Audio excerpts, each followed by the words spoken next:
you guys doing? Lunch was great, right? Your bellies are full? You're all tired? You ready for your nap? Too bad, you are not going to nap in this session. So, my name is Cindy Hart. I'm session moderator, basically, which is I get to introduce this great team of speakers that you guys have today. So hopefully you are here for the Decoding CS Principles and Curriculum from Code.org session. If you are not, feel free to exit right now and we'll get you to the right place. The other thing that I ask you to do is get to know your neighbors, because we're a little bit tight in here and we got some people standing in the back. There are a couple seats. So if you have an empty seat, maybe just let people know that there's a couple spots where they can join in. All right. So we do have, like I said, we do have a great team of speakers here for you. If you guys have not heard any of these people speak together or separately before, I'm going to just tell you that they will not disappoint. They know their stuff. They are, well established and have been in the trenches for quite a while. So, that's right. I had some other things I was going to say about them, but they won't let me. So anyway, your team for today consists of Rebecca Dobie, Andy Kimmel, Baker Franke, and Pat Phillips. And I'm just going to turn it over to Pat, and they're going to tell you more about themselves as we go along. So, well, welcome everyone. We're really excited. We're really excited to be here today to share with you some blood, sweat, and tears, things near and dear to our heart. This team has worked, and many other people have worked really hard over the last 9 months now going in, and we're excited to share with you the products up to this point, knowing that there's much more to come. So we'll move on. During this session, we'll be talking about the vision, goals, timeline, sharing some of the products that have been produced so far, what's coming up in the future, and we'll have plenty of time for Q&A at the end. So thank you for being here. Will the slides be available afterwards? They'll be posted like the... I'll email it to you. Okay. So they'll be available as part of the conference. So we're going to start with Andy Baker. Some of you know Andy from many other places. He's formerly from the University. Andy Kimmel? Andy Kimmel. Baker Franke. There we go. The name's right. Baker's looking at me like, who is that person? Baker. So Baker is going to start with an overview of the Code.org Computer Science Principles course. Baker is formerly from the University of Chicago Lab Schools, and he is now working with Code.org in this curriculum project as a very recent new employee. Except Andy's.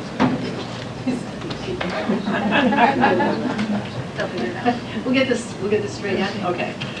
So Baker is one of the writers. I am managing the editing part of it. As things are coming in, I'm processing those documents, putting them online, just dealing with all of those details. Andy is a writer, and Rebecca is a writer. And, my apologies, we are starting with Andy, who is going to tell us some more about this big project. The why, the what, the timeline, the preview. All of these details are going to be covered in the next few slides.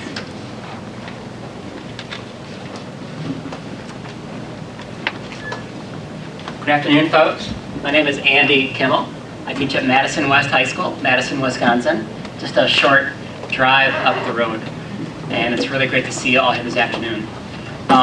People might be wondering, why is Code.org writing a CSP curriculum? There are so many great curricula out there already. I know that every time I see a new CSP curricula come out, I think, awesome, this is great. And these are just great contributions to the CSP community. So why would Code.org write a CSP curriculum? Well, one thing that I would say is that over my years of teaching, and my background before computer science is really from a math background.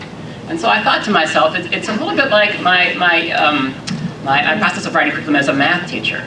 When you're first a teacher, when you first start teaching, you have no idea what to do. You want someone to say, here's what you should do, here's what's important, here's how you should teach, and kind of guide you through that step by step. And I think that as you move along in your teaching, and you practice in the classroom, and you see what works with your students, and you see what they like, and what's best for them, you start to think to yourself, I wish that I could write my own curriculum. I want to take my educational philosophies and my beliefs about how kids learn and what's best in my classroom, and I want to put that down so I have my own curriculum. And so certainly a big idea of what Baker and Rebecca and I were thinking about in writing this curriculum is how do we take what we believe is important about teaching, what we know works in our classrooms with our high school students, and how do we take that, and take those philosophies and beliefs and put that into a curriculum that we can call our own. And so that's really, I think, the foundation of what our curriculum is about. I would also want to say that there's obviously a need in the CSP community to have things available to teachers. If I'm trying to talk a math teacher in the school next to mine, teaching CSP next year, and they say, I have no experience in computer science. I have no idea what I'm doing. I don't even know if I want to do this, Andy. I want to be able to say to them, hey, this curriculum, you're going to like it. It's going to be good for you.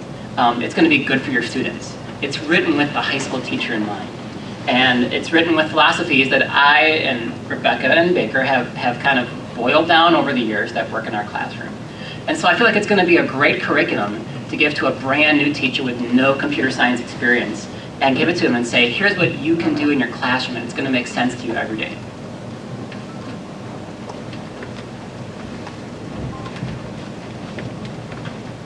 We're not good at advancing slides. Sorry. Another slide. So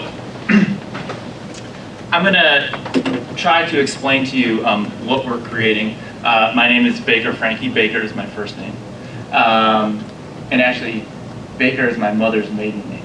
So that's why. It is two last names. I speak to you today with a bit of a conflicted identity. I have to say I used to be a high school teacher. It's been 4 weeks since I was a high school teacher. At the University of Chicago Laboratory Schools for the majority of my career. And I'm now the K-12 Curriculum Development Manager for Code.org. Essentially taking over this project. So what I'm going to attempt to do is explain quickly what we're creating. There's a lot, so I'm going to go fast. Don't get stuck. First, we saw a need to make a head-to-tail curriculum. I do not expect you to read the text on this slide. The point to take away from it is that we thought about it, and there's this sequence. A curriculum, in my view, is in many ways a work of art. It tells a story from beginning to end. That's what helps engage students. And so the story that we are going to tell starts with a single bit of information. And what can you do with that? What can that communicate? And how do you get it from here to there? A single bit. And we end, at the end of the course, with students developing web applications. So it tells the story of computer science. When we looked at the framework, one of the things we realized is that what really makes it different, a different course from other courses out there, which typically focus a lot on programming, is the internet and innovation. And we wanted to tell that story and what that has to do with computer science, because that is a different story than you hear in a lot of other computer science courses. So, one of the things that we are making are daily lesson plans. So for 150 days worth of school, so you come on day 12 and you can follow our curriculum from day 1 to day 150 if you so choose. So daily lesson plans, roughly, we figure there's roughly 150 days of school where a day is a 50-minute class period. Every lesson, of course, well, we wouldn't be doing our job if you didn't get through the course and you hadn't touched on all the learning objectives and essential knowledge statements, so we're being careful to map to all of those. Code.org is supporting the Exploring Computer Science curriculum, and part of the reason for that is that it has demonstrated success in changing students' minds about what computer science is. And the principles of that have to do with, they call them the 3 strands of ECS. I don't know if Gail and Joanne are in the room. Of equity, inquiry, and CS content. And we wanted to have all of those strands in every one of our lessons. We're also creating, these are things that at the moment I've packed together as prototypes, but we're going to have Code.org-like tools for students to play with and experiment with some of the concepts that are really hard to get a grip on. So the way that I think of it is, you know, we all know that there are great CS Unplugged activities, and one of the things that I always wanted to do with the CS Unplugged activity was plug it in. And after you, right, the unplugged version is a great equitable practice, but I wanted students to really learn that material and become expert at it and be able to do something like, I don't know, pass a test. They need to be more familiar, they need to play with those ideas and make them their own and be allowed to be creative with those ideas. And so we have plans to make a series of tools to allow students to do just that. Programming. This is the gotcha issue. Whenever somebody says, what is your CS principles curriculum? They say, what programming language are you using? And I'm here to say my official response is, of course, it doesn't matter. It shouldn't matter. In our curriculum, we are going to use JavaScript. And that is because at code.org, we've tethered ourselves pretty tightly to the Blockly programming on which the Hour of Code and our other tools are based, and that actually is JavaScript behind the scenes. And one of the things that we're hoping to make is a tool that will allow students, we view this course as a way to make the transition away from block programming into text programming if you want to, if that's what you want to do in your class. So you should be able to swing from both sides of the plate in this class. The computational artifacts that students will make in the class will be web applications. So the JavaScript that students write will turn into web pages that have addresses on the web that students can show their friends and family. And it's legitimately, it's real, right? It's not a sandbox. In terms of teaching programming, we work backwards from what we know about the performance tasks so far, right? If you define success in the class to mean the student will be able to do well in the performance tasks and do well on whatever the exam is going to be, we wanted to teach programming and enough programming for the students to succeed at those tasks. But it's not about the theory of programming or anything like that, right? We have more videos planned. The Code.org production team, we have 8 videos planned that tie directly to the CS Principles curriculum.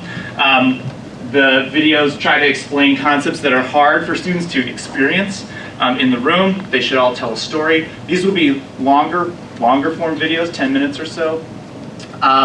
And our theory in using them in the curriculum is that they should be used to reinforce and extend ideas rather than be the primary or initial instruction.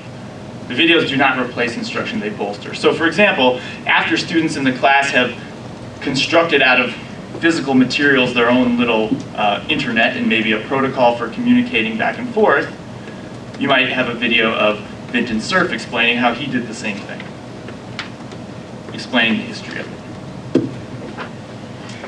One of the things we also thought was important was preparing students for the performance tasks as part of the curriculum. So we have performance task-like sequences built into the curriculum. We have model performance tasks because with the performance task as a teacher, you're not supposed to like meddle with what the students are creating. So we have model ones that will allow you to meddle. And I've heard this idea going around, the fact that the data performance task isn't something students have to submit anymore is actually a boon to us, or can be, because it will allow us to scaffold and guide students through creating a great artifact. You now have air conditioning. All of our curriculum will come with professional development. So you don't just have to pull our curriculum off the web and figure out how to use it on your own. We'll have professional development as well, again modeled on the Exploring Computer Science model, which has been shown to really transform teachers' practice. So at the moment, the plan is to have essentially a 15-month professional development that has an intense thing the summer before, ongoing job-embedded PD throughout the year, and then a reflection at the end. We're also hoping that we can integrate community tools, like ways for teachers to communicate about the curriculum, into the curriculum documents themselves, so that you don't have to jump through hurdles to go to like yet another website to meet with other teachers. It'll be embedded in the curriculum. Code.org is actually creating and supporting many different educational products. Literally kindergarten through 12th grade. If you weren't in here, you could be down the hall learning about the K-5 Code.org curriculum.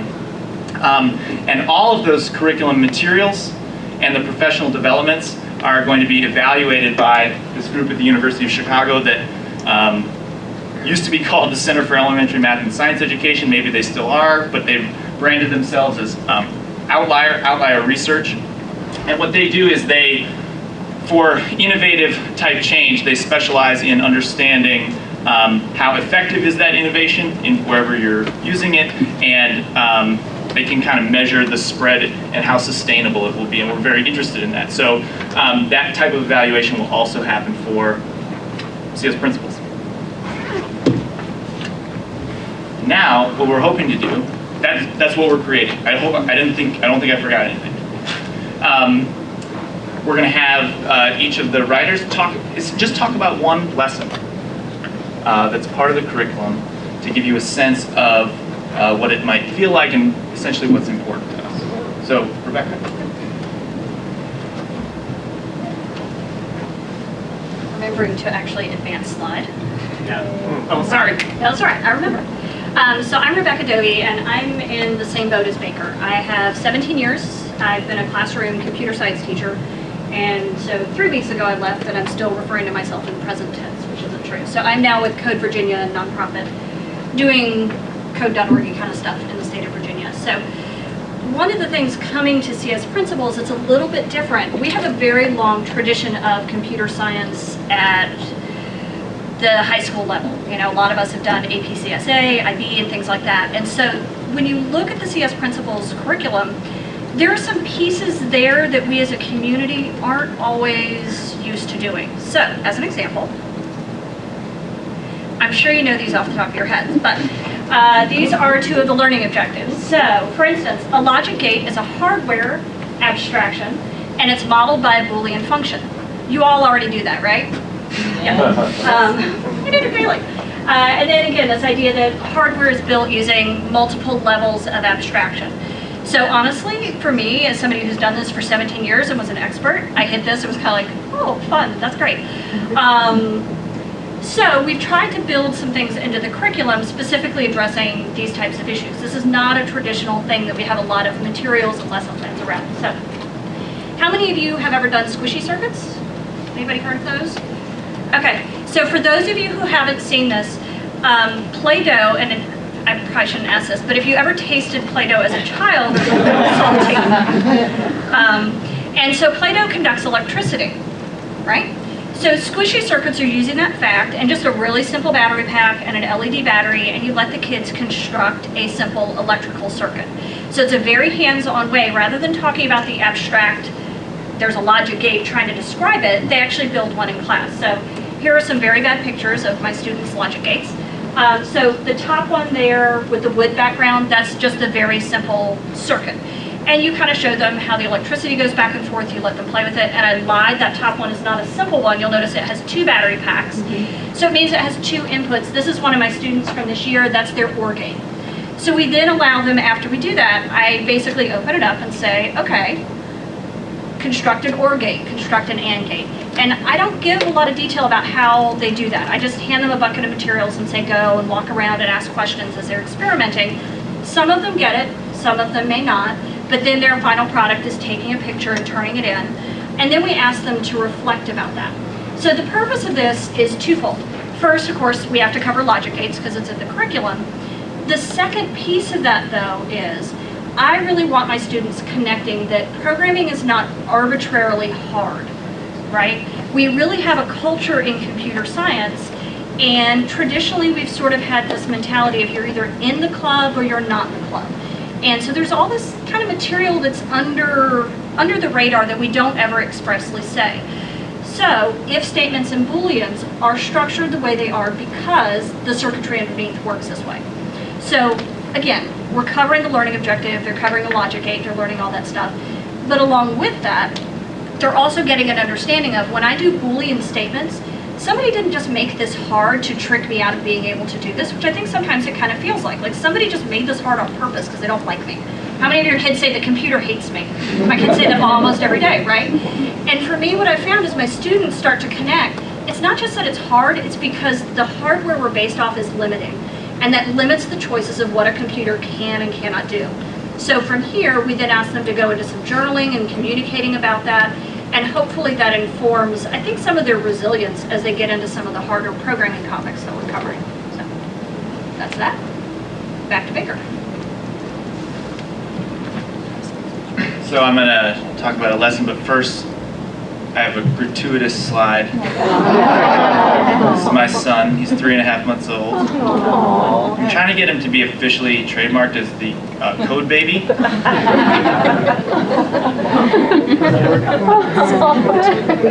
This is cute. And I would tell you, if I had an ugly baby, I would tell you, I promise. It would be fine, he'd grow up, he'd be suave, I'm sure, but at the moment he's very cute. So one of the lessons that that I found to be very successful is once you've established the idea that a bit can represent a true-false value, and that you can combine bits together to represent other things. And in the class, students actually take time inventing ways to represent information with binary values. Like, we don't tell them the official thing until after they've created something themselves. In fact, I was given good language for this in the POGO workshop the other day, the idea of concept invention. That it's so important and motivating, I think, for students to have them encounter the problems that other very smart human beings have encountered before, and have them realize that they can construct the answer themselves. We're very close to it. And so in the class, after they've constructed their own understanding of how to represent information with true-false values, and we start to layer abstractions on top of abstractions, like you can represent numbers with bits, you can represent letters with bits, you can represent images with bits. We also, because the internet is a big theme in our class, we talk about what does it mean to get those bits from here to there? And what are the problems that people have encountered with that? And so one of the things that, one of the sort of inquiry type questions is, imagine I have to send you a very long text message, like let's say it's, I don't know, the text of Macbeth or something. And our internet connection is slow, and so we want a faster way to send it, and we can't reduce the number of bits, right? We have to compress it somehow. But we want students to come up with the idea of having to compress it. And there is actually a great CS Unplugged activity for text compression. And to really get a feel for it, though, we want to plug it in. So we have this little widget. I'm going to commit the fatal flaw of every presentation, which is the dreaded live demo. All right. So apparently this is leaked out. A lot of people came up to me and said, I really love this tool, and I had no idea that other people were using it. So the idea is, if you're going to compress text, you need to replace things that repeat a lot with maybe a single symbol. And what this tool lets you do is, well, here's a poem. Pitter patter, listen to the rain. Pitter patter on the window pane. I've underscored the spaces so that we don't lose them. You're welcome. Anybody see any patterns here? So if you find a pattern, like, I don't know, the word pitter appears a lot. Type in pitter, and it replaces pitter in the poem with a single symbol, which we'll assume is a byte, and down at the bottom it shows you how much you've compressed it. And you might say, well, I noticed a different pattern. I'm skipping way ahead. I noticed that actually TTER underscore appears a lot, and that sometimes it's PI plus, wait for it, a sun, and sometimes it's PA plus a sun. And then I see, oh, I have umbrella snowman several times. I can replace, oops, I can replace that with a symbol too. Ooh, Now, does anybody, the final, so then in the class, the challenge, of course, is everybody gets assigned a different poem. We've got some here. The really fun one is just all A's. How can you compress that? Everybody gets a different poem, and of course the challenge is who can compress it the most. You can make it an exhibition, not a competition, if you don't want to. But you also know that text compression is an NP-hard problem. And so there is no answer. And the final question, the inquiry question, after they've gone through this exercise is, can you write an algorithm to describe to someone else how to use this tool to compress it the most? And that begins our discussion of algorithms.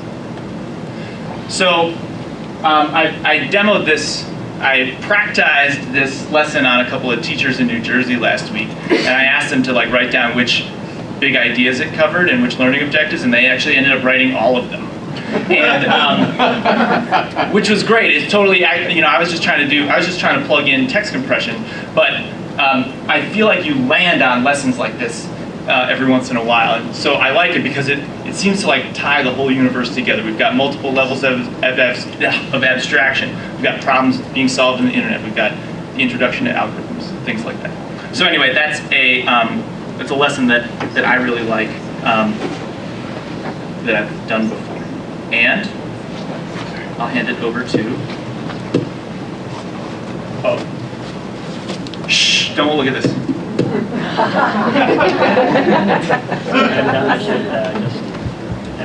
Okay, back to me. I want to give you just a little hint of something that is in our curriculum in 2 places, and the theme is innovation. So we have a unit on innovation, which is also about impact of computing on society. But also, I thought it would be neat on the very first day of class, when the high school students walk into your classroom and they're not sure what's going on and wondering what's this class going to be about. I always like in my classroom to have the first day of class hit the kids right away with something that gets them thinking. So that when they go home that day, at the end of the day, and the parents say to them, what'd you do in class today? They're going to say, first hour, nothing, second hour, nothing, third hour, nothing. Fourth hour, we have this weird Mr. Kimmel, and he did a kind of a good thinking activity. So here's my thought question for your first day of class. Ask your students when they come to your class on the first day of class, what computing innovation has impacted your life the most? And while they're thinking about that, you take attendance, you pass out your syllabus, you figure out who's missing, you figure out who hasn't come back into the state yet because they're somewhere else, and you have them think about that.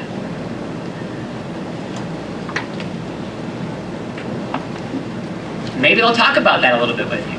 And maybe you have them think about doing some writing. You know, it's one thing to say that our CSP, the CSP framework, asks students to write. And it's another thing to say, how am I going to teach writing to my students? We don't just expect writing from our students, we need to teach them writing. And so in the Code.org curriculum, we really focus on writing and writing skills and regular writing. So students are used to doing that and they grow in that throughout the year. When the kids go home that night, after they've talked about it a little bit, you say to them, okay, by the way, when you go home tonight, I want you to ask your grandma that question. And come back tomorrow and tell me what your grandma said. Or somebody, you know, about that age. When I hear the student responses, I can do a lot of things with that. So first of all, I've let the students know that I care about them by asking them that question. I've let them know that I'm going to ask them to write throughout this course, because we're going to write about this. But also, I'm really taking their responses and using what they tell me as a formative assessment. So I'm not just doing it to get them thinking, I'm collecting information. Where are my kids coming from? What is their understanding of what impact means? Because I'm going to take their experiences, their family situations, their technology experiences, and their understanding of impact, and then I'm going to have to figure out, okay, here's where they're at in terms of impact, and here's their background and their experiences, and I'm going to make some way that I'm going to try to take them to, you know, a typical 15-year-old's understanding of what impact is. The next PlayStation will rock the world, to what the framework needs them to think about in terms of impact, what does it mean to have impact on society? What are short-term effects? What are long-term effects? What are primary impacts on society? And what are secondary impacts on society? And so I'm using just that one question to do so many things to help prepare my students and prepare me to teach them, that I can take them from where they are at to up here. Impact is really important in our framework and in our curriculum, and we spend a whole unit 5 is on innovation, and we try to get our students from here, typical 14, 15, 16-year-old, to up here, to think about the impact of innovations on society. So I'm going to pass it back to Baker again. I forgot to do my slides. Sorry. Okay, so you're asking, when can I have it? And I hope we don't disappoint. We do have a plan, but we want to be responsible about releasing the curriculum. So the first thing to say is that our curriculum, all of our tools, all of our lesson plans will be released publicly, freely available to everyone. And what? Creative Commons. Yeah, Creative Commons license. Again, I don't expect you to read this slide. The point is that we have a plan. And the other thing to point out is that like we're at the beginning. We're here in summer 2014. And you've actually caught us at the tail end of the writing process of essentially drafting out what the lessons are going to feel like for the first 150 days. And we haven't even shared the drafts of the lessons for the latter part of the curriculum, because that's happening Thursday of this week, in which we're meeting with the writers of the, show of hands, how many people have ever heard of Everyday Math? It's one of the largest, most widely used math curricula for K-6, and the writers of it happen to be at the University of Chicago. And so they are working with us to, I'm pretty sure, tell us mostly how we totally did everything wrong in writing the lessons, but working with them to make sure that our lessons are communicated, like our intent is communicated well to teachers, right? We also want to release lessons when they're ready, which means if a tool needs to be developed, we don't want to release it when the tool is broken and doesn't work. So here's our timeline right now. We're in the summer of 2014. We finished sort of a first draft of the curriculum, and in August we have a very small group of pilot teachers, mostly in this region actually, who are we're going to feed lessons to, and they've committed to trying them out in their classroom. As teachers pilot lessons and try them out, and we can go through one feedback cycle, we will release it publicly when it's ready. We don't want to release any lesson that hasn't been tested in a classroom. So during the fall, we're going to continue to develop and release things as they come. In winter, spring at this point is when the major tool development will actually begin, early phases of completion. And our goal, our big timeline goal, is that by summer 2015, next summer, that we'll have the full curriculum ready to go with integrated professional development especially for districts that Code.org has partnered with. So that's the timeline. I got to be wishy-washy about when things are going to be released because I do want to be responsible about it. We don't want someone to grab a lesson that's like way out in the future and not understand how it connects to, like it might be impossible to use unless it connects to the other things. Now that's a statement not really for the people in this room, but for teachers and districts that are trying to figure out what CS Principles is. So we're more than happy to share anything with anybody along the way if you ask. So that is the timeline for our development, and Pat, you're gonna MC Q&A. Sure. So we would welcome questions from you about any of these topics or others, and if you'd like to direct them specifically to one of the speakers about the lessons that Andy or Rebecca or Baker shared, or anybody, we'd be happy to hear them. Well, what I really came here looking for. You know what, we need to wait up so people can hear this. We don't have to repeat, okay? Can I do this? As long as you don't kill yourself. or break the equipment. Well, what I came here looking for was not exactly like a total curriculum I'm going to use, but something where if I've got some students who are more advanced, I can kind of piecemeal it out to them. I mean, would a program like this kind of support that, where I could kind of just use a lesson here, lesson there, again, to kind of support my advanced students? And I teach in 7th and 8th grade, so.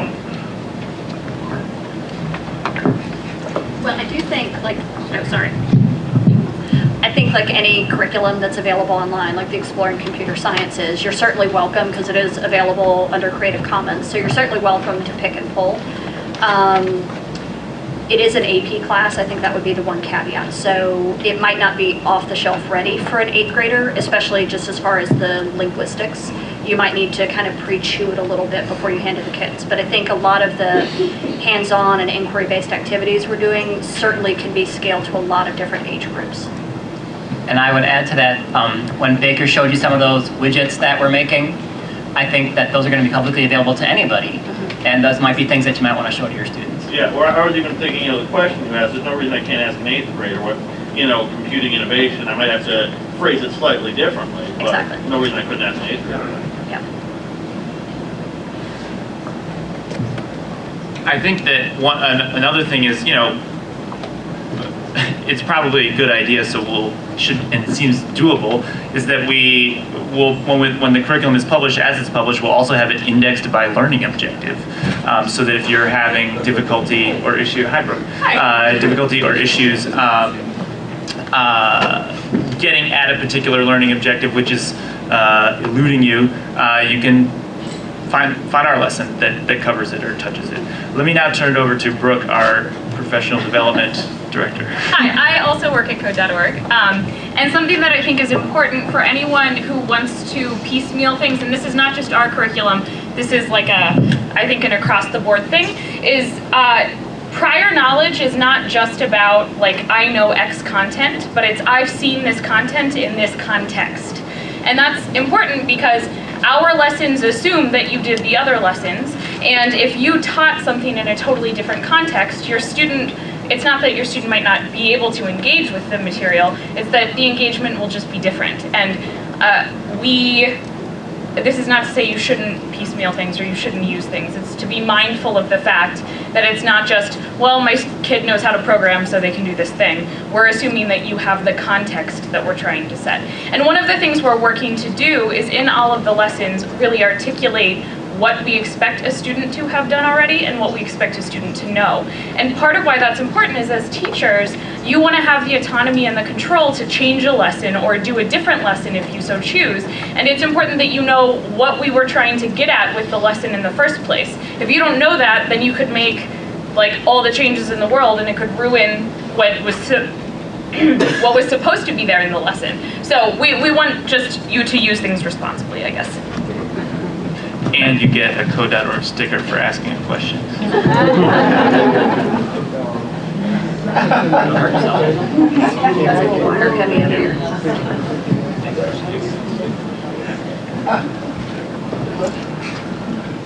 So I'm curious to know what your plans are after the first year, after version 1. After version 1, are you going to be revisiting it often? Are you going to be changing it often? And I sort of asked that for 2 reasons. One is, from the adoption point of view, I guess it seems like you're going to be more likely to get adoption if you expect some stability over time. But on the other side, I do agree that your compression tool is sort of this inflection point of awesomeness, right? And if you find more of those, you want to be able to incorporate them. So I'm just curious for your plan. Well, and I think to start off, it's also important to remember that the curricular framework for the AP course itself is still in a pilot phase. So obviously the curriculum is going to have to adjust to the needs as that develops and grows and we get closer to an assessment. So I think that's the first thing you need to know, and then I'm always willing to stand accused of being an inflection point of awesomeness. I think that one of the, just a little mea culpa here, I mean, one of the things that we struggle with so much is figuring out where the framework has all these learning objectives, but where's the bar? When do you know if you've covered it or not? Is it coverage by mentioning it? Like, how much practice do students need to do? How much time do students need to spend enveloped these ideas in order to be successful in the course? So that's been, just for me, a real struggle in trying to write lessons. Our timeline is based on the partnerships that Code.org has established in school districts around the country, which we said we would provide a CS Principles curriculum and professional development in the summer of 2015. As you all know, the actual assessment isn't coming around till the year after that.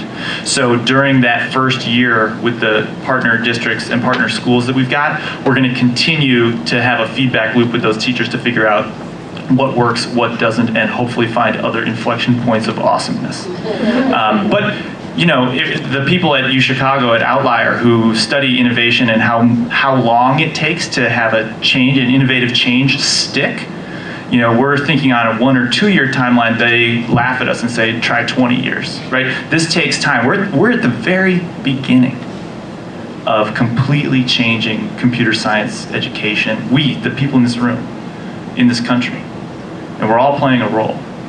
And part of the issue here is that in 10 years from now, if we do our jobs right, 95% of the people teaching computer science are not in this room at all. It'll be 10 times the number. That's where we need to get to. And so we need to have more and more curricula and inflection points of awesomeness, and have more and more feedback cycles in order for this to grow the way that we all in this room, and that, when I say in order for this to grow, I mean CS Principles as a movement. We need to keep the cycle going. Another part of that, from my perspective, is that if we have feedback from all of you and other teachers who are using it through the tool that we hope to embed within those lessons that Baker had talked about earlier, the lessons are going to evolve because of the genius of all of you.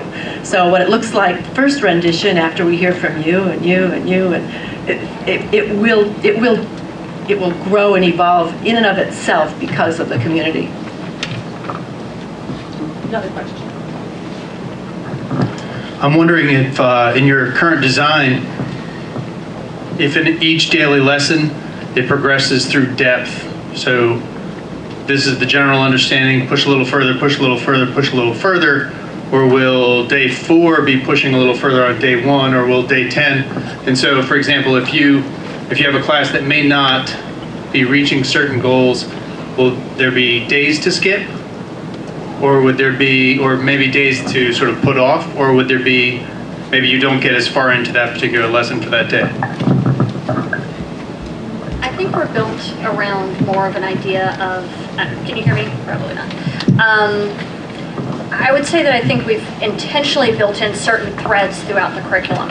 So for instance, very early in the year, we work with bits and binary because it's in the curriculum. That's not a one-time shot. So if a student doesn't get it completely in Unit 1, if they haven't hit full mastery, we roll back around to it. So for instance, the squishy circuit thing that we do later, that's very much related to bits, and so it's another opportunity. So as you look at the curriculum, there are things we set up in the first unit that thread throughout the whole thing. So that's a lot of the context that Brooke is talking about. This is a lot different than the traditional APCSA course. It's not as many topic. There are a lot of overarching, deep thinking themes that we've really tried to reflect that same feeling throughout the whole curriculum, if that makes sense. I think, in my experience working with the Exploring Computer Science project, which is a big curriculum through 6 units, I don't know a teacher who's ever actually made it all the way through. Like, you are gonna have to make decisions about what to cut. What we're trying to do is establish, I guess, a culture in the classroom, and how the way that you have students encounter ideas and confront them. You can always revert back to just explaining it. That's a very efficient way to get it out. But like, if you need to cover some of the ideas, and if you've primed the students to be able to receive that information, then explaining it is a fine answer. It just can't be the only way that you teach. So you have to make, like any curriculum, you're going to have to make decisions, and there are going to be things you don't like, that you're going to swap in something else that you found from one of the other projects or something like that. I think what Brooke's point is that we are writing the curriculum with a very deliberate sequence of ideas. And so if you're going to swap stuff out, you have to use intelligence to know what we had established up to that point in order to do it. So my example of that is after the text compression lesson, there's a lesson where students do the same thing. They invent a way to encode an image with bits. And there's a widget that lets them do that and see the resulting image, and then we ask, how would you compress it? That's going to be a really hard lesson to do unless you've been through the sequence of abstractions we've done up to that point. So that might be a tool that you can't use because you haven't laid the foundation first. But you're smart, so you'll know what you can swap in and out. I also wanted to say that I think since there's so much focus on group and personal reflection and writing, that's where you, as a teacher, can kind of control the depth. You know, the kinds of questions you ask in many ways prime your students to think deeply or think at a surface level. And the way you structure that reflection gives a lot of context for how deeply they'll think about it. So I think if you're in a situation where you don't have time for whatever reason, it's a short week, and you don't have time right now to go into depth, when you spiral back, like Rebecca was talking about, that's when you could have an opportunity to ask deeper questions. So it's not necessarily about cutting days or cutting content, but it's about using the time that you have and knowing how to ask the right sorts of questions to get them thinking one way or the other. And I would also add, when you asked about the layering, we try to make an equitable curriculum that all students have access to, that all students can succeed at. But in each lesson, we also add in extended learning activities to go beyond. And those are at the choice of the teacher or the student to go deeper. And I would add just one final thing to that. You know, we're all real high school teachers. We understand that sometimes the basketball team wins and there's a pep rally Friday and that great lesson you had prepped, or it's Snowmageddon and you missed 12 days of school. So we have really tried to build that with just real, you know, sometimes the kid barfs at the back of the room and you just have to deal with it. So we've really tried to create a curriculum that works in a real classroom setting. You know, there are worksheets, so if you don't finish it, you can send it home and that's homework that day. And, you know, just trying to really understand the reality of where we all are. I mean, that's just how things are.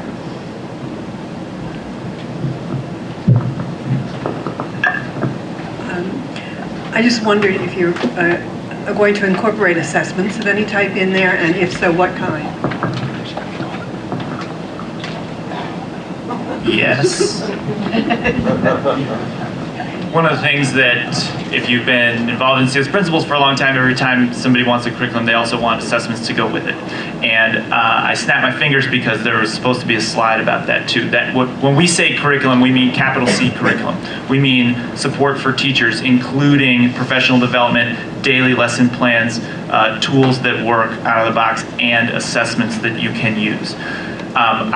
And assessment, writing or having things that can be assessed is part of our plan, but again, the mea culpa, we're trying to figure out where the bar is.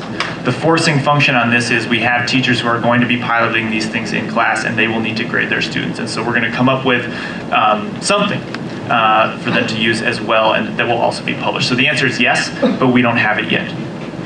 And I would kind of piggyback on that. Something that's, I think, very, very new for the computer science community at the high school level is some of these activities like writing. I know when I started this process 3 years ago, I am not a writing teacher. I have no interest, you know, that was not, it made my stomach hurt to think about it. So we've tried to build into not just have the students journal, but some discussion about how to approach that. How do you grade that? I mean, I had 150 kids last year. I don't have time to grade every pearl of wisdom that they put in a sheet of paper. So strategies like peer review and things like that are also built in so that you're valuing the writing they're doing, but also managing your time as the instructor. And so that's a lot of what's built in with how we're approaching some of the assessment. The other thing I breezed through this slide, the series of tools, the sort of ecosystem of tools, which should guide students through stuff. We also will have a teacher dashboard for that, so you can see what your students did and how long they spent on it and things like that. And you can choose to assess that however you want. At least that's the plan. If there are code.org developers in the room, close your ears. This is what I'm asking to create, because teachers need it.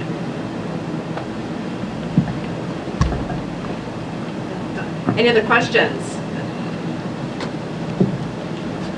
I'm on a short leash. Okay. Which is probably a good thing. Yeah. So thanks for addressing the assessment issue. Also, most of the other CSP courses we've heard discussed have a portfolio dimension. Is that going to be integrated into the assessment piece, or will that be done separately? Yes, we are definitely addressing the performance tasks. So, trying to think. Trying to think of an example, and So this is when we talked about the model performance tasks, or what the portfolio is called now. So maybe that wasn't clear. So we worked many of our lessons backward from what students need to know from the performance task, and we have built into the curriculum model performance tasks that you as the teacher can take them through to sort of practice making such a portfolio entry. So I don't know if it was just a terminology thing, but the performance tasks are definitely, and understanding them and recognizing them and how to succeed on them is a huge part of the curriculum. well, and a lot of the activities are also, we have the model performance task, but then also trying to embed a lot of collaborative type activities so that by the time they get to the performance task, it's not the first time they've worked with a partner on something. We're baby stepping them through so that by the time they get to that summative assessment, they really are prepped in all the different behaviors they need to engage in to do well.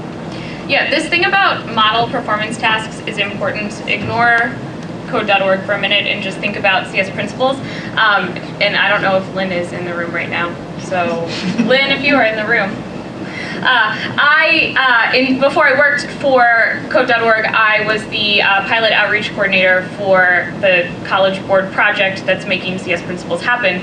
And something that all of you should understand and know is that the College Board actually recommends you and encourages you to go through and do the performance tasks with your kids before they do the one that they're going to submit. So you're not cheating, and it's not against the rules to take the actual performance tasks and hand it to your kids and go through, like, what does it mean to pick a topic to write a program, and talk through that. And that's not, that product that they create is not what they're going to submit at the end of the year for their performance task. That is this modeling opportunity. But that's a responsible thing for you to do that you're not just allowed to do, but you're encouraged to do by the College Board. So whether or not you do it our way or the way other curricula groups have it done, you should do this in your CS principles classrooms. I can speak a little bit to that from what I've seen the writers turn in these performance task modeling activities. They're big. I mean, the performance test things are big, of course, and that's a lot for classroom teachers to manage, taking students through all of those and giving them feedback in the practice. And so they have broken them into some manageable bite-sized pieces. So instead of writing this much, you can teach students to write, and you can actually find perhaps time to give them feedback on a writing sample that's much smaller that hits the same objective. So perhaps in the first modeling, you focus on one particular aspect that shows up in every one of the performance tasks in the writing, and you just deal with that one. The next modeling opportunity, you deal with the second one. So when they get to the point of creating their own, they have done all of these steps, but you haven't been overwhelmed as a teacher to grade 4 or more performance tasks top to bottom. So they've done an excellent job in piecing that out for you. We have time for just another question or two. I'm aware that Code.org has developed or is rolling out curriculum for K-5 and K-8.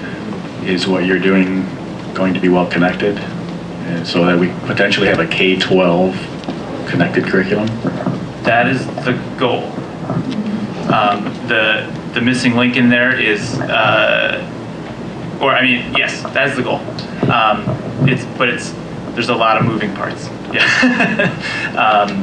And that is the goal, so much so that, so I'm the high school program manager, and Katie Apone, who you might have seen here, is the K-5 program manager, and we live on opposite coasts, and we came 2 days early to this workshop so we could sit together and talk about exactly what you just said, like how we can make this unified K-12 thing more visible and more clear. So that's everything from, like, when you saw the lesson templates, like having those look the same everywhere, so you see it and you're like, hey, this all came from the same company, it makes sense that it looks the same. Things like that, and just down to organizational sort of philosophies as well. So that is very much something we're thinking about.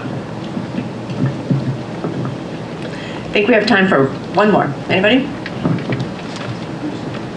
Okay, we're gonna have a quick one here and another one there. We have time. I was just curious about the writing, if it's technical writing or is it just generally any type Conveying of your writing? thoughts. Yeah, I think it falls more into the category of technical writing, and this is part of why we need to teach this. Our students are used to writing really bad essays about poems, my kids anyway. And so we have a lot of strategies in there to get them writing in a way that's a little bit more appropriate to the performance tasks. Okay, I think there was one more question. Can I just scream? Yeah, scream it. My question is, from everything I've heard you say, this is designed to be a support for teachers, correct? So therefore, it's designed to provide online resources that we can provide for students to do, but it's to supplement what we do in the classroom. So my question is, can a student just do it on their own? Is it going to be designed to be able to be done that way at all, or is it going to be primarily just a resource for us? Well, I think it's a little hard to collaborate on your own, and I think that is definitely I don't want to think about that too much. But many students will try. Yeah. So the reality is, at the end of the day, one of the performance tasks is collaborative. And so throughout the curriculum, we are asking them to do collaborative things. Certainly there are activities in there that students could do on their own, but the spirit of what we're providing is for a classroom teacher with daily lesson plans. Just to reiterate what Rebecca said, the voice that we're writing in is a voice talking to teachers. These are lesson plans and activities written for teachers. Now that said, there are worksheets and things like that. So there are supplemental handouts and those kinds of things that you can hand a student and ask them. So if you have a student on homebound, there are materials in the course that you could send home in that little manila envelope that never seems to come back. Those kinds of things. So there are definitely those types of things in there. But the goal and overarching arc of what we're doing is for a classroom teacher. It's a great question, and it's also something that's very close to my heart. And I'm going to use this to wrap up, which is, this is not a MOOC. I'm a teacher, and part of the reason I wanted to work at code.org was to make sure that you all are empowered to do great work. We're not replacing the teacher, we're enhancing the teacher. And I want to be very clear about that. That the only way computer science education at all, is going to expand is with great teachers in the room. So while our tools are available and kids could pick them up and use them, they're not going to get the full meaning unless you all are doing great work in the classroom with it. It's designed for teachers to give a course. So someone told me that the best way to make people like a presentation was to end early or on time. So we, thank you.